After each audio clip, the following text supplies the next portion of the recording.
Global मंथन समाचार channel पर आपका स्वागत है। सन 1487 में पुर्तगाल के राजा जॉन द्वितीय ने 2 जासूसों को ईस्ट अफ्रीका के रास्ते इजिप्ट से होते हुए स्थल मार्ग से भारत भेजा था। ये देखने के लिए कि क्या सच में भारत एक अमीर और समृद्ध देश है जिससे व्यापार करने के लिए करोड़ों की लागत लगाकर समुद्री मार्ग खोजने के अभियान को जारी रखना चाहिए। इस समय तक पुर्तगाल के जितने भी नाविक थे वो भारत की खोज में साउथ अफ्रीका के the Cape of Good Hope तक ही पहुंच पाए थे। इनमें से अधिकतर नाविक कभी वापस ही नहीं लौटे, लेकिन जब जॉन द्वितीय का कैप्टन 1488 में the Cape of Good Hope को टच करके वापस लौटा और उसके दोनों भेजे गए जासूस की रिपोर्ट पॉजिटिव आई तो जॉन द्वितीय ने पैसा लगाकर 4 बड़े जहाज तैयार करवाए और फिर 8 जुलाई 1497 को भारत तक ले जाने वाले समुद्री मार्ग को खोजने के लिए ये 4 जहाज निकल पड़े। इन 4 जहाजों पर टोटल 170 लोग थे, जिनका सरदार था वास्को दा गामा। हमें लगता है कि जो काम पुर्तगाल के पिछले सैकड़ों नाविक नहीं कर पाए वो वास्को दा गामा ने कर दिया, लेकिन हकीकत कुछ और ही है। वास्को दा गामा ने बेशक the Cape of Good Hope को 16 दिसंबर 1497 तक पार कर लिया था, लेकिन उसके आगे उसकी जर्नी आसान नहीं रही। मोजाम्बिक और मोम्बासा में उसे वहां के लोगों ने खदेड़ दिया, लेकिन आगे जाकर मलिंदी में उसे थोड़ी सहायता मिली क्योंकि मलिंदी के लोग मोम्बासा के दुश्मन थे। और यही साथ मिला था वास्को दा गामा को एक गुजराती हिंदू का, जो मलिंदी में चीड़, सागौन की लकड़ी और मसालों का व्यापार करने आता रहता था। इस भारतीय व्यापारी का जहाज वास्को दा गामा के जहाज से 3 गुना बड़ा था और इसी जहाज के पीछे पीछे आकर वास्को दा गामा 20 मई 1498 को कालीकट पहुंचा था। इस बात का उल्लेख वास्को दा गामा की डायरी में देखने को मिलता है और इसके विषय में भारत के one of the best archaeologist और पद्मश्री डॉक्टर विष्णु श्रीधर वाकणकर जी भी बताते हैं। इस एज को खासकर 15 सेंचुरी से लेकर 17 सेंचुरी के समय को एज ऑफ डिस्कवरी बोला जाता है और यूरोपियंस ये मानते हैं कि जो Portuguese discovery of the sea route to India थी, ये यूरोपियंस की सबसे बड़ी जीत में से एक जीत थी। अब इसमें आयरनी ये है कि भारत ऑलरेडी पिछले 3-4 हजार सालों से समुद्री मार्ग द्वारा यूरोप से व्यापार कर रहा था और न केवल वेस्ट में यूरोप से बल्कि ईस्ट में ऑस्ट्रोनेशियंस रीजन में भी भारत का व्यापार चल रहा था। भारत समुद्री यात्रा और समुद्री जहाजों में बहुत पहले ही महारत हासिल कर चुका था। इनफैक्ट 300 BC में जब देश में मौर्य साम्राज्य था तो आज ऐसे सबूत देखने को मिले हैं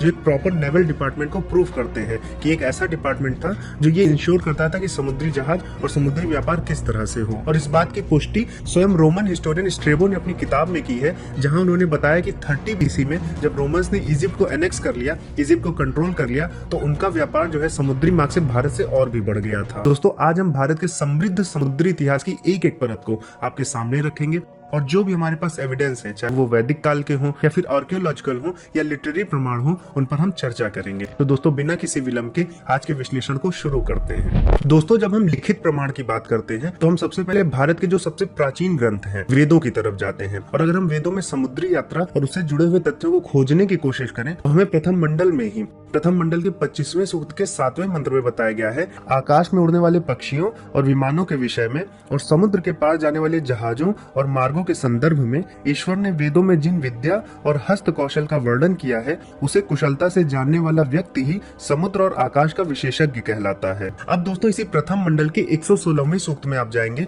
और वहां के 5वें मंत्र को पढ़ेंगे तो वहां पर अति दीर्घ नौका यानी कि समुद्र के जहाज का भी वर्णन मिलता है। इस मंत्र में बताया गया है कि राजाओं को चाहिए कि वो समुद्री या आकाशीय मार्ग जहाँ बीच में कुछ ठहरने का स्थान नहीं होता वहाँ विमान आदि यानों से ही जावें और जब तक युद्ध में लड़ने वाले वीरों की उचित रक्षा न की जाए तब तक शत्रु से जीता नहीं जा सकता। इसलिए जितनी बड़ी नौका बना सकते हैं उतनी बड़ी बनानी चाहिए। इसके लिए अगर 100 वल्ली यानी कि 100 प्रोपेलर जितने बड़े फैलाव की भी नाव बनानी पड़े तो बनाई जानी चाहिए। दोस्तों, ऋग्वेद में ही सरस्वती नदी को हिरण्यवर्तनी कहा गया है, मतलब स्वर्ण के मार्ग वाली, और इसी के साथ सिंधु नदी को हिरण्यमयी कहा गया है। तो इन क्षेत्रों में नावों के द्वारा सोने को निकाला जाता था और फिर इसी सोने का जो निर्यात होता था वो समुद्री मार्ग से मिस्र और मेसोपोटामिया को किया जाता था। और 3री शताब्दी के आते आते भारत के लोग साउथ ईस्ट एशिया में जो कोस्टल कंट्रीज हैं और उसके साथ साथ जो ऑस्ट्रेलियन रीजन है, ओसानियन रीजन, वहां पर भी घोड़ों का निर्यात करने लगे थे। इसके सबूत के रूप में 2013 में national academy of sciences USA की प्रोसीडिंग्स में एक लार्ज जेनेटिक एनालिसिस में ये पाया गया कि जो ऑस्ट्रेलिया के मूल निवासी हैं, जिनको हम एबोरिजिनल ऑस्ट्रेलियंस कहते हैं, उनके जीनोम का 11% इंडियन से मैच करता है, जो इस बात का संकेत है कि कहीं न कहीं इंडिया से ऑस्ट्रेलिया में एक जीन फ्लो हुआ है, जिससे ये निष्कर्ष निकाला गया है कि आज से करीब 4000 साल पहले भारतीयों का कुछ समूह ऑस्ट्रेलिया पहुंच गया था। इसी के साथ दोस्तों एक स्टडी और हुई थी ऑस्ट्रेलियन डॉग्स डिंगोज पर। Science.org के एक न्यूज आर्टिकल में एक डीएनए स्टडी शेयर की गई थी जिसमें यह पाया गया था कि जो ऑस्ट्रेलियन नेटिव डॉग्स हैं डिंगोज, वो नेटिव नहीं है। वहां पर यह बताया गया है कि ऑस्ट्रेलिया में आज से करीब 3 से 4 हजार साल पहले कुछ कुत्ते ऐसे आए थे, जो बाहरी लोग आए अपने साथ वो कुत्ते लेके आए थे। उन कुत्तों का जो ऑस्ट्रेलियन भेड़ियों से क्रॉस हुआ है वो डिंगोज है। अब ये बाहरी लोग कौन थे, तो इन पर भी स्टडी की गई है। तो स्पेकुलेशन ये लगाई जा रही है कि या तो ये इंडियंस थे या चाइनीज थे या फिर साउथ ईस्ट एशिया के बोर्नियो या फिर सुमात्रा से आए हुए लोग थे। तो इससे ये भी संकेत मिलता है कि आज से 3-4 हजार साल पहले इंडियन सब कॉन्टिनेंट और साउथ ईस्ट एशिया का जो रीजन है, इसमें जो समुद्री यात्राएं थी वो बहुत कॉमन थी। और दोस्तों आप देखिए कि यही कारण है कि जो भारत की संस्कृति रही है वो हिंद महासागर क्षेत्र में बहुत अच्छे से फैली है। चाहे वो कंबोडिया हो, इंडोनेशिया हो या थाईलैंड हो, हमें हर जगह पर हिंदू सनातन संस्कृति देखने को मिलती है, क्योंकि इस समय तक हम समुद्री यात्रा में पारंगत हो गए थे। भारत की जो नौसेना थी वो बहुत शक्तिशाली नौसेना थी। चाहे वो मौर्य वंश रहा हो, सातवाहन रहे हो, चोल वंश रहा हो, मराठी साम्राज्य रहा हो, इन सब साम्राज्य के समय, इन सब शासन के समय भारत में नौसेना का विकास बहुत तेजी से हुआ है। और अगर आपने चोल वंश के बारे में पढ़ा हो तो भारत के इतिहास में चोल वंश की जो नौसेना थी वो सबसे शक्तिशाली नौसेना रही है। और मैं आपको रिकमेंड करूंगा कि आप चोल वंश के बारे में जरूर पढ़ें, क्योंकि चोल वंश के लोग वो पहले लोग थे जिन्होंने अखंड भारत का सपना देखा था। अब अगर हम वाल्मीकि रामायण देखें तो वहां पर किष्किंधा कांड में 29वें और 30वें श्लोक में जब सुग्रीव जी माता सीता की खोज में वानरों को चारों दिशाओं में भेजते हैं, तो वहां पर यवन द्वीप और सुवर्ण द्वीप, जो कि क्रमशः आपके जावा और सुमात्रा है, वहां पर भी वानरों को समुद्री जहाज में भेजते हैं। तो ये लिखित प्रमाण है हमारे सनातन ग्रंथों में, जहां पर हमें समुद्री यात्राओं के बारे में देखने को मिलता है। अब अगर हम लैंग्वेज को देखें, भाषा को देखें, खासकर संस्कृत भाषा को, तो वहां पर जो समुद्री यात्राओं से, समुद्री जहाज से रिलेटेड शब्द मिलते हैं, उनसे भी हमें भारत के प्राचीन समुद्री इतिहास के बारे में जानने को मिलता है।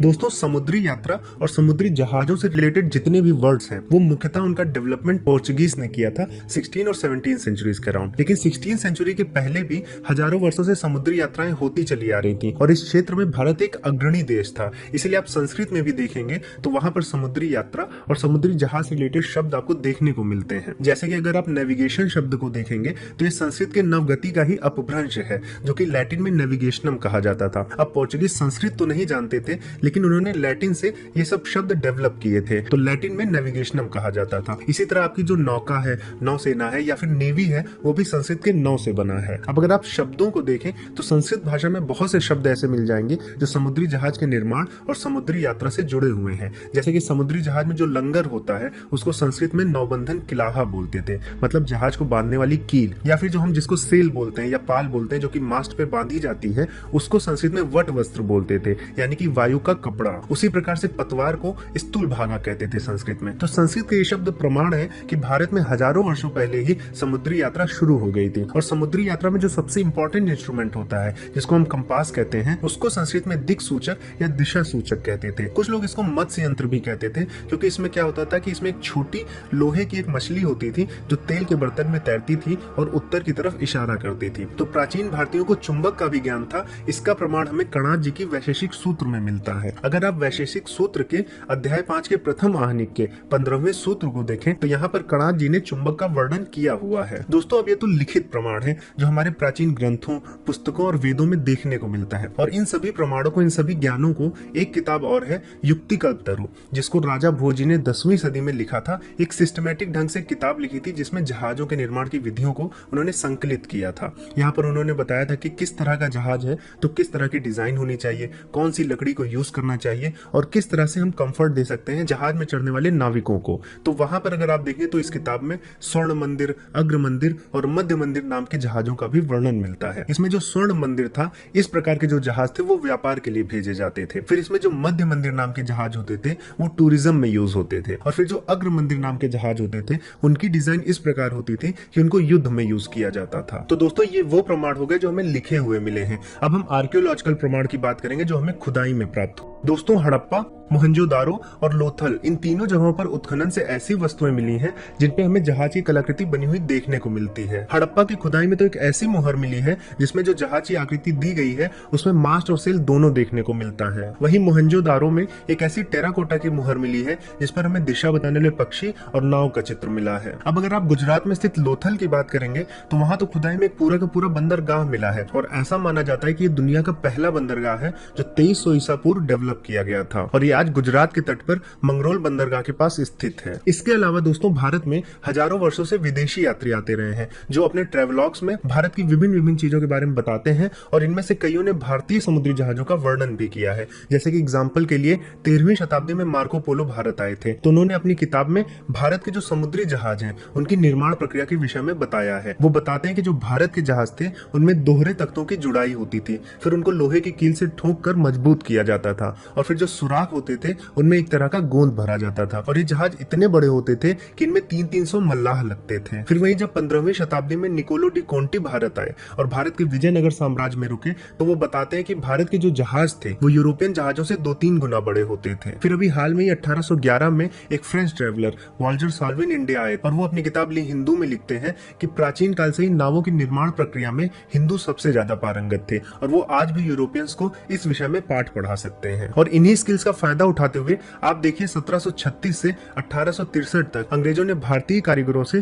300 से भी ज्यादा जहाज बनवाए, जिनमें से एशिया नाम का जहाज तो 2000 टन से भी ज्यादा भारी था और उसमें 84 तोपें लगी हुई थी। तो दोस्तों आप देख सकते हैं कि समुद्री जहाजों के भी क्षेत्र में भारत का एक गौरवशाली इतिहास रहा है जिसका यूरोपियन कॉलोनाइजर्स और यूरोपियन हिस्टोरियंस दमन करना चाहते थे। तो दोस्तों मैं आशा करता हूं कि आपको इस एपिसोड के माध्यम से भारत के स्वर्णिम समुद्री इतिहास के बारे में जानने को मिला होगा। दोस्तों अगर आपको ये एपिसोड ये वीडियो पसंद आई है तो लाइक बटन को जरूर क्लिक करें, परिवारजनों और दोस्तों में वीडियो को जरूर साझा करें। दोस्तों अगर आपने चैनल को सब्सक्राइब नहीं किया है तो चैनल को भी सब्सक्राइब कर लें। दोस्तों अब मैं दूंगा इस वीडियो को यहीं पर विराम। अब मैं मिलूंगा नई वीडियो में नए टॉपिक के साथ, तब तक के लिए जय श्री राम।